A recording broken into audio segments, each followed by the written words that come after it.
এখনকার সব পোলাপাইনেরই কি একই পছন্দ, চিংড়ি মাছ, ফার্মের মুরগি, ব্রয়লার মুরগির রোস্ট, এডি পছন্দ। আসসালামু আলাইকুম, আপনারা সবাই কেমন আছেন?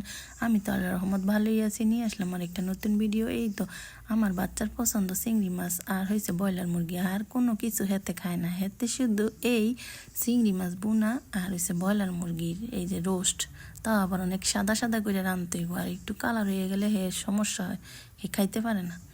এই তো আজকে রান্না করলাম, এর জন্য এই চিংড়ি মাছ ভুনা করলাম। তারপরে এদিক দিয়ে আবার আমাগর লেগে আবার একটু মুরগির মাংস রান্না করলাম, বুঝছেন। হেতে আবার এই দেশি মুরগি এটি খাইব না, হেতে খাইব ব্রয়লার, বুঝছেন নি। এই তো তার লেগে এই যে চিংড়ি মাছটারে সুন্দর করে ভুনা ভুনা ভুনা ভুনা করছি, তা আবার নট খৈডা বেডা, বুঝছেন। হেতে এই যে এখন এইখান দিয়ে পোলাও রান্না করতেছি। তো এই যে পোলাওগুলো এখন পেঁয়াজটা ভাজা আমি সুন্দরভাবে তুলে ফেলবো পেঁয়াজটারে। তো বলতে চাইছিলাম হেতে যে নট খৈডা, বুঝছেননি। হেতে আবার ব্যাগ চিংড়ি মাছ খায় না, হেতে যেটা মজা লাগে যেমন মাঝারি সাইজের নদীর চিংড়ি না ওইটা খায়। হেতে ওই চাষের চিংড়ি ওই যে বড় বড় মাথা আল্লাহ, হেতে কয় এই মাথাত কামড় দিলে নাকি হেতের থেকে স্বাদ লাগে না, বুঝছেননি। দৃক্ষা ফল আবার স্বাদও বুঝে, কি যেন অবস্থা, কি যেন দিন কালাইয়া পড়লাম।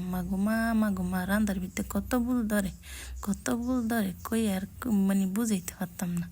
এই রান্না বাড়ি এত করে করি, এরপরও এত ভুল ধরে রান্দার ভিতরে, কয় এমনি রানলে ভালো হইতো, এমনি রানলে ভালো হইতো, বুঝেন না। বেডায়ও এত ভুল ধরে না, ফলাই যে ভুল ধরে রান্না বাড়ির ভিতরে। এই তো দেখেন এখন আমি এদিক দিয়ে মাংসটা সরাইয়া দিলাম, মাংসটা একটু মশলাপাতি কষিয়া মশিয়া ওই দিক দিয়ে নিছি আবার ইয়াটা, আবার এদিকে থেকে ওই দিকে নিয়ে গেছি মাংসের তরকারিটা। এদিক দিয়ে আমি পোলাওটা একটু সরিয়ে দিলাম। দেখেন এই যে পোলাওয়ের চাল নিছি, যেহেতু মানুষ অল্প ওই জন্য অল্প করে রান্তাছি, বেশি রান্দা পালিয়া লাভ আছে, জিনিসপত্রের যে দাম।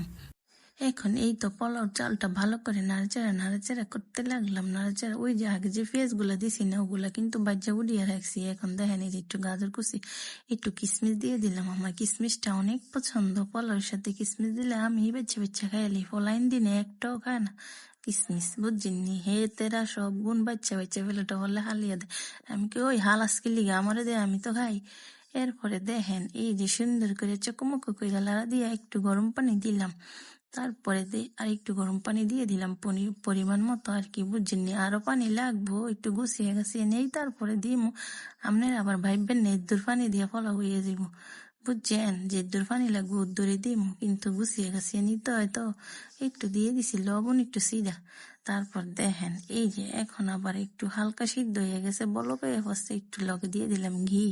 এই ঘিটা অনেক ভালো, একদম খাঁটি পিওর ঘি, বুঝছেন। তো এই তো দেখেন এখন আমার পোলাওটা কাচুমুচু করে। তো আমি দুঃখিত পুরা ভিডিওটা দেখাইতে পারলাম না।